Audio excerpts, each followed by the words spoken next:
আসসালামু আলাইকুম মিকু হুজুর। ওয়ালাইকুম সালাম। ভালো আছেন হুজুর? হ্যাঁ শুনলাম আপনার নাকি জ্বর, হ্যাঁ, তো এখন কি অবস্থা? এখন একটু মোটামুটি সুস্থ। হুজুর আমরা সবাই জানি জ্বর সারে বড়ি খাইলে, আপনার জ্বর সারে কিসে? ইকু খাইলে হুজুর আজকে ইকু কিসের সঙ্গে খাবেন? কি?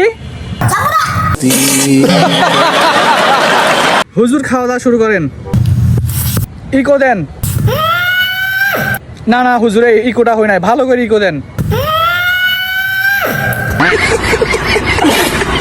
হুজুর আমরা তো কখনো বাদাম খাইনি, কেমন লাগতেছে? হুজুর আমরা তো কখনো জাম্বুরা খাইনি, জাম্বুরার স্বাদ কিরকম হুজুর? হুজুর আপনার সঙ্গে একটু পার্সোনাল কথা বলবো। হুজুর আমার হাতে আর বেশি সময় নাই, শেষ প্রশ্ন। লোকজনের মুখে শুনলাম আপনি নাকি প্রেম করেন, সত্যি? রিল্যাক্স, ভালো করে বলেন।